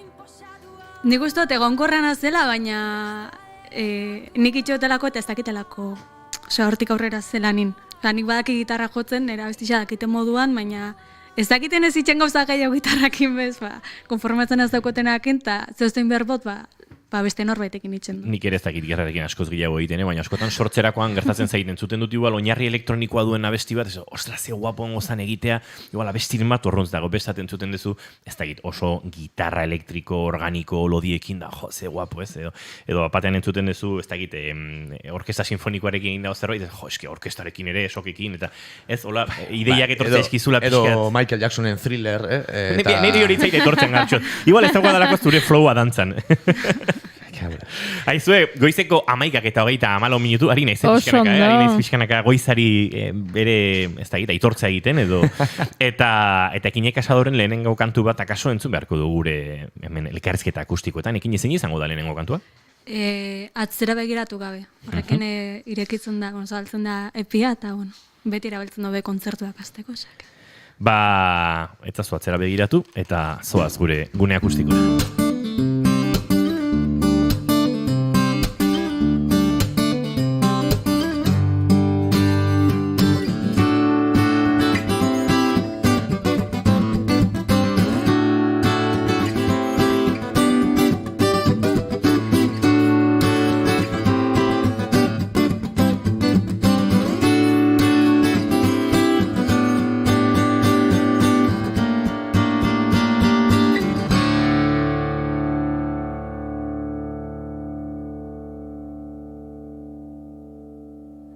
bigarren kafearen elkarrizketa akustikoetan, Ekine Casado, gure denboraldiari hasiera emateko nahi duzunean, Ekine.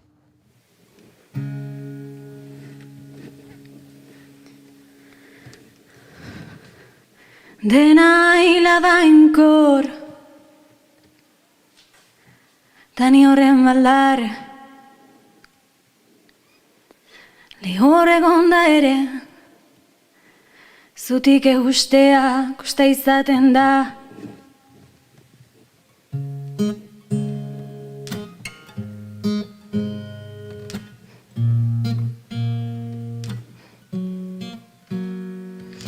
Elurrezko bide baten Oinatzak utzi gabe Aurrera egitea Atzera begiratu gabe Atzera begiratu gabe Elur malutak piatzen ditugu azalean Inguruan dena Zuri dagoenean gezur malutak biltzen ditugu barrenean Inguruan dena beltz dagoenean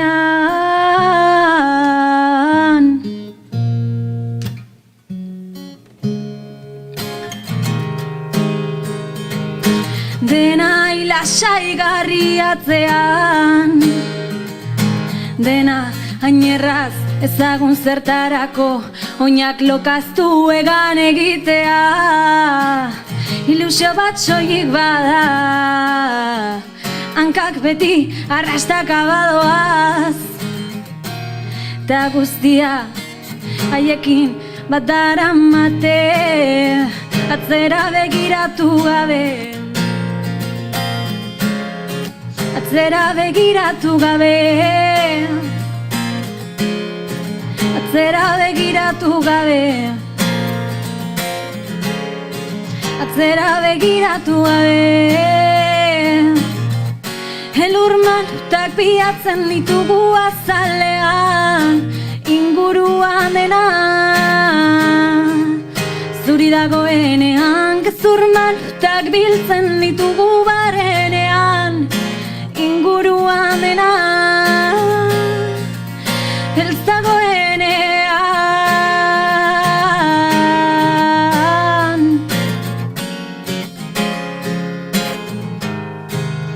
Beltz dagoenean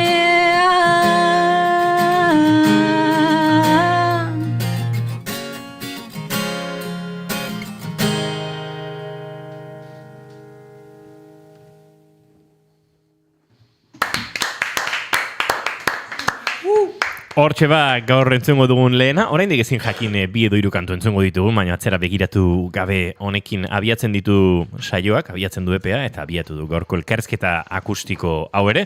Eta Ekine Casado badator, gure elkarrizketa setera bueltan, Gartxot, oraindik ere gauza asko galdetu behar dizkiogu eta...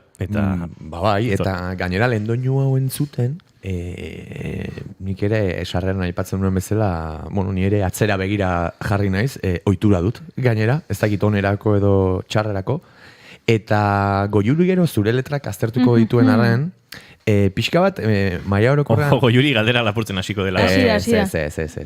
Ez ditu letrak aipatuko, baina bai letren atzean ikusten dudan jarrera izan ere, pixka bat atzera begira jartzen nahi zenean, nik gazteago nintzenean, 26 urte dauzkat orain, sentitzen dut, ea zuek ados daudeten, lehenoguk munduari kontra egiten geniola, ez? Hau da, gaztetan gure mezua beti zela zerbaiteen aurkakoa, eta zure epean asko nabari dut, ez dakit barrura begiratze hori, ez? Puntu hausnarkor bat. Eta galdetu nahi nizun ere, ez dakit orokortzen ari naiz, ez da generazio kontu bat, baina zuretzako ze garrantzia duen, leheno esan duzu bezala, ez nola baizik eta zer, eta epearen atzean dagoen ekinek zer adierazi nahi zuen orokorrean diskoarekin, ez? Izan ere oso letra humano, trascendental eta barrura begiratzekoak dira, eta ni topatu naiz 20 urteren bueltan denari oiukatzeko gogoa nuela bezala, eta deigarria egite zait, nola, zentzurik onenean hori, zuk hor ze ikuspuntu, daukazu, ze ekine aurkeztu nahi zenuen EPO honetan. Egia da, danei txirixo itxoko gogoa be, osea, danok dauko. Noski bai. Bai. Baina bai topatu nagoela musikan nire burua adierazteko modu bat. Osea, bai barroko, hor korapio danak zela baitz. Nik lortzen hauen azaltzia da ulertzia musika bidez, abestuz. Orduan, bai guren hauen, barruan aukon hori zela baitz bebai islatu. Nik sortzen hauen hortan, ez? Gero, txirixo itxoko eta hori, bebai, baina nik sortzen duten horten igualez. Ja, eske oso kurioso da, ez? Ez dakit hitza ezin egona den, baina denok dugu ezin egon puntua, baina oso ez dakit deigarria egiten zai, berriz dio, zentzu honenean ezin egon hori azpimarratzea, ez? Eta ez askotan, ezin egon horren gainean ditugun mezu, ez dakit zuzenagoak, baizik eta hausnarkoroak ni, egia esan, gaur egun izugarri identifikatzen naiz horrekin. Geroztik ere, EPA kaleratu zenuenetik, ez dakit leno EPA baino lehenago ibilia zinen kantuan gitarrarekin, pentsatzen du kontzertu batzuk joko zenituela, baina behin EPA kaleratu eta gero ere, geroztik ibilbide aukidezu eta plazan ere arituza, ze sentsazio behin ezin egon pilula horiek gizarteratzean, ez? Nola izan da bidea, ze ezin egon berri pilatu dituzu bidean? Nik ustot izan azela askozbe konsientia hau zer da noltza batera igotzia. Osa, zen nintzenean, nigotzen nintzen, abesten hauen gustatzakatelako eta jazta. Baina bai ikusetela, denboran aurrera fanda, eta nibe beste gauza behatzen eta hausnartzen horren inguruan, zer da noltza batera igotzia. Eta bai, egisa esan kostau jat espazio batzutara igotzia eta bestia hori dan, igual dago egun bat esarozula, eske, niri bakarrik gurot, hartu bate bat, eta purtu ez dakizer, baina esarazu, zeuna zerbetan, nire mobiden inguruan, igual, igual ez daukot gogoan dirik. Holtzetan lekua egin eta bakarrik, askotan. Ze bidea asko gehien esango nuke ez egin duzu bakarrik, bai epearen aurretik eta ondoren. Eta horrek ere sortzen du biluztasun gehiago, ez? Violentzia puntual batzutan, zuk diozuna, giroa espalin bada nahikoa eroso, eta zuk espaduzu barruan erosotasun hori ere sentitzen, azaleratzeko, ez? Zure barruko mobidak, ez? Bada pixkatola. Hori da, hori izan da bat, ez? Konturatzia, nibe bai, momentu batzutan, ezaren, igual geratu inminaz, eta gomenaz ni ondo gero gauzak ondo inalizateko bebai, ez? Osa, holtza gainean bebai itxeko ni gure otena eta ez aldotena. Bai, diozu, ez dakit nola esan, sendo egon behar garela, edo guztiz konfiatuta, benetan holtza bati heltzeko, ez, bai? Beti ezin da, claramente, baina, bueno, alikta gehien, eta fatia eta igotzia, zure buruangan konfiatzen benetan, eta ingozula ondo, eta hori askotan da falta izan jatena. Igotzia eta dardaraka, eta... Eta entzularen zan mezu bat, batez ere bakarrik dagonean artista holtza gainean, nik bintzatala sentitzen dut, baina taldean ere bai, pare bat begi adi egotearekin, helduleku bat harrapatzen duzu hor. Eta balima dire bost begi pare, hobe ez, baina sentitzean norbait benetan adi dagoela eta zurekin dagoela momentu horretan, niri horrek ematen dit ikarrezko heldulekua, bale, jazta, kontzertua beraientzako da. Gainontzeko ekentzun, baina jazta, kontzertua hemen dago ez, eta... Begiak istea ere, nik 16 urtez darabilkite truko hori, eta...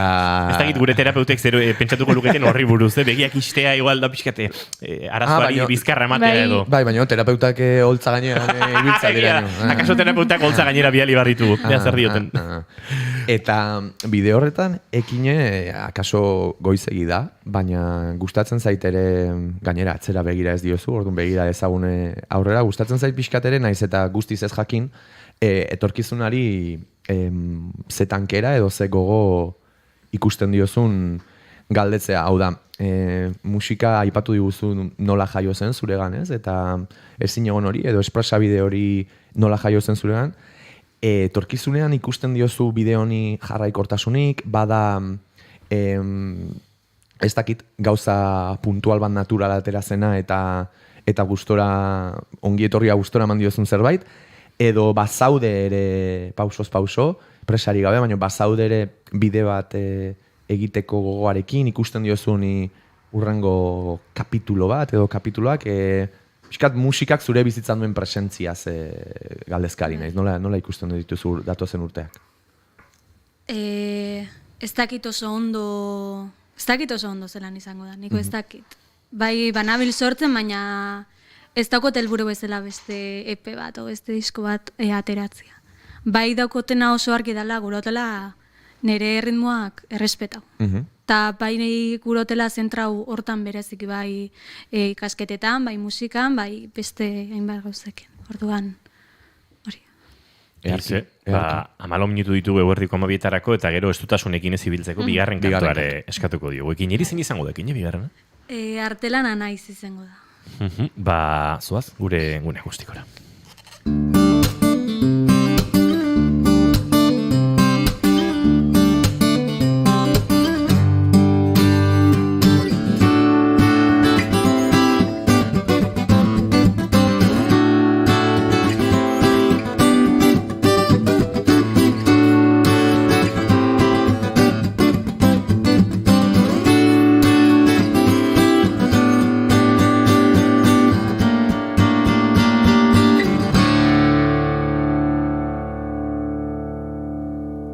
Bigarren kafearen elkarrizketa akustikoak abiatzen ari gara, denboraldia abiatzen ari gara, eta Ekineren eskutik entzungu dugu segituan Artelana naiz, nahi duzunean, Ekine.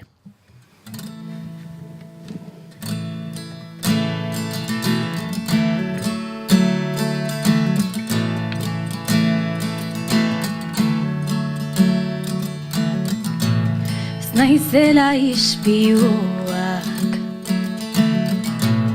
egiten didan islan, sanzidaten nola, nola beraz naizela, ispiuko bestenia, zuzen begiratzen dit, esango nukenik bera baino, obezagutzen nauela,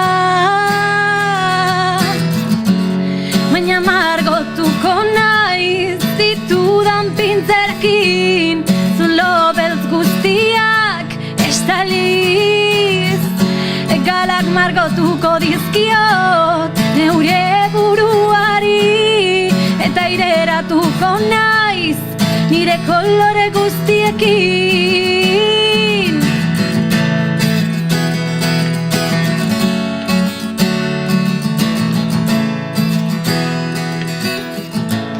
Baina hasi ziren agertzen orbaina kristalean, zulo beltzen antzekoa, ni undu nahiean, baina hartu nuen arnasa, eta pintzel pare bat, botan ituen ispiura, nire kolore denak,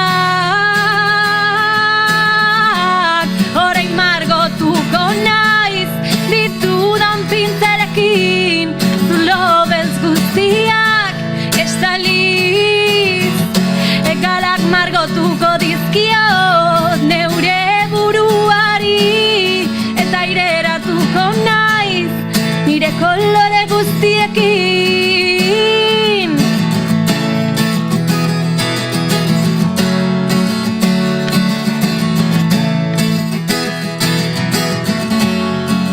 Ta orain islaz gain artelana ere banaiz, nigandik niretzako askena izorrela, orain margotuko naiz ditudan pintzelekin, zulo beltz guztiak estaliz, egalak margotuko dizkiot neure buruari,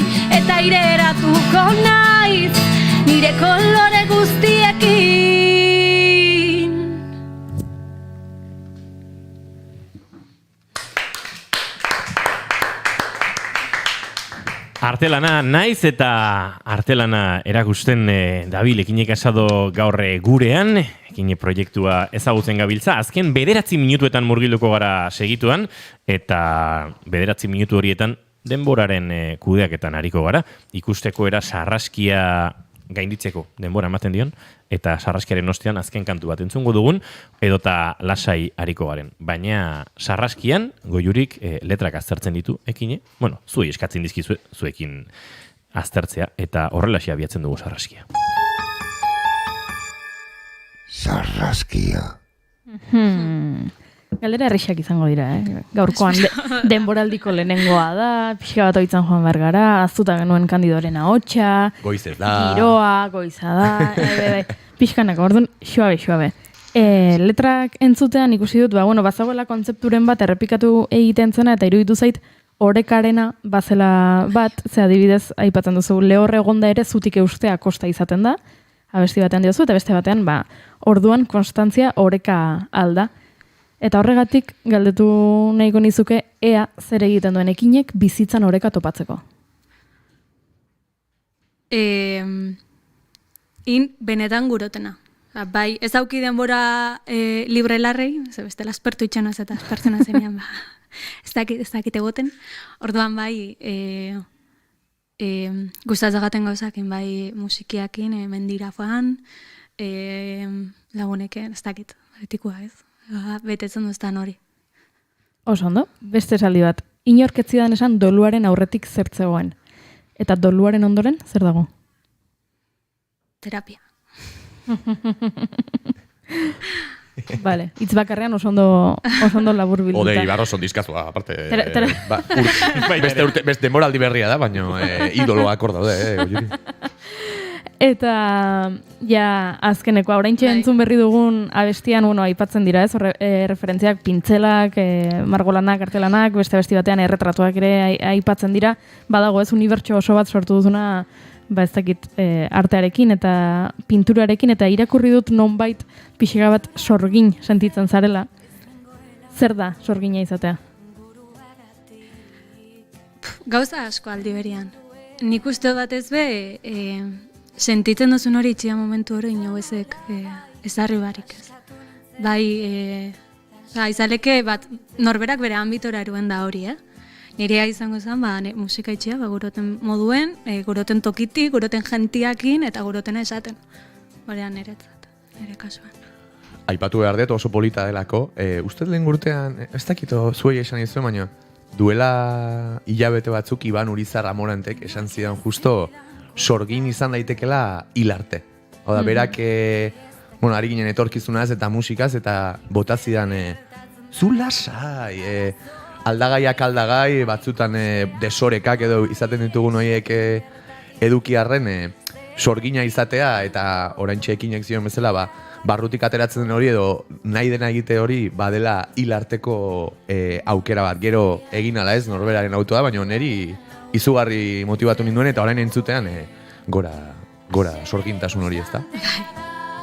Nirekin ondo ez egote konstantea da, orduan konstantzia orekala, sormen koma konstantea da, dolu konstantea da.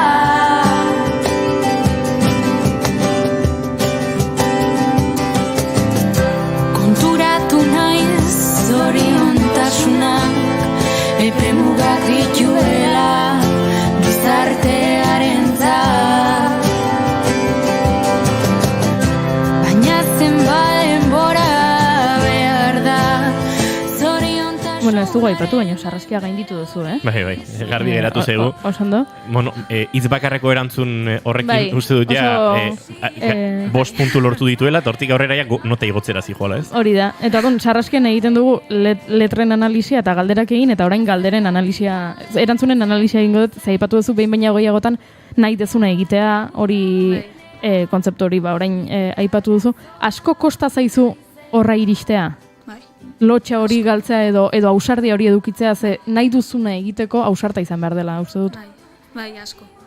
Beti izan az pertsonat oso inseguria. Betiko ez da bizek jat nire buruan konfietia asko. eta beti jarri izana zalantzan asko jarraitzen dutela, baina bueno, beste neurri baten, ez?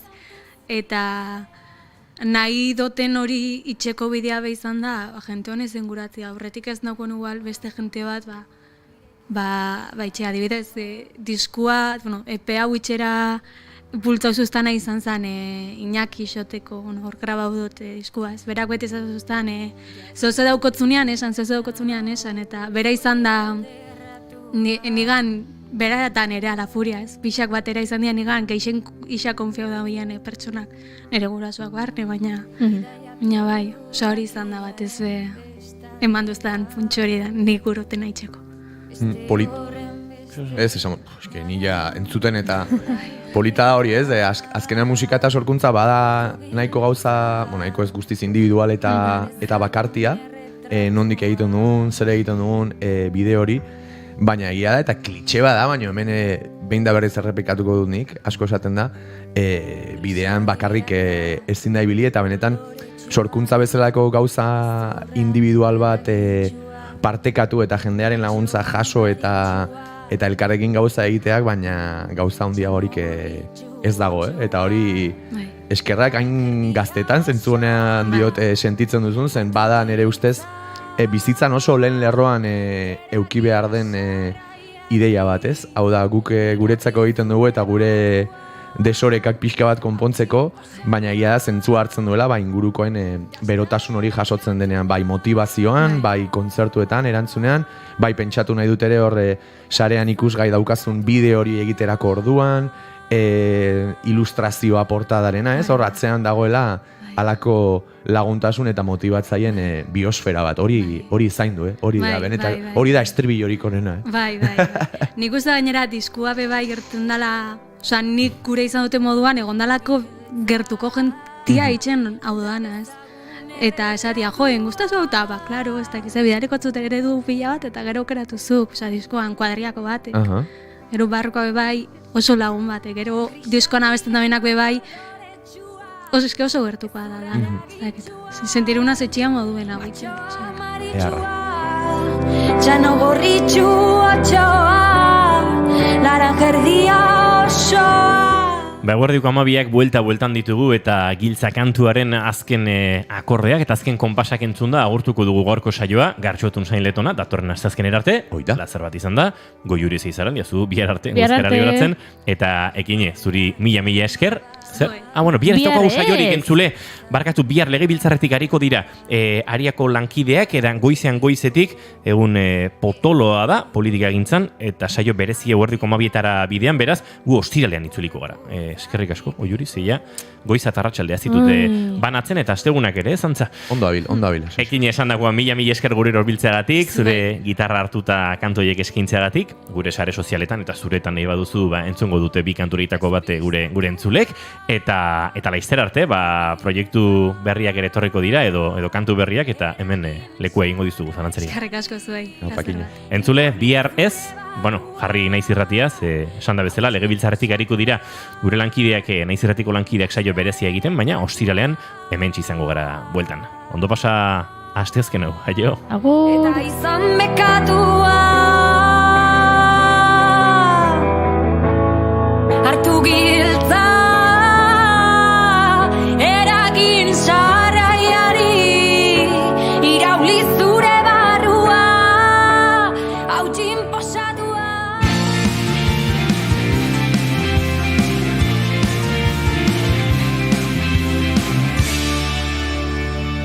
Keep Calm and Bigarren Kafea.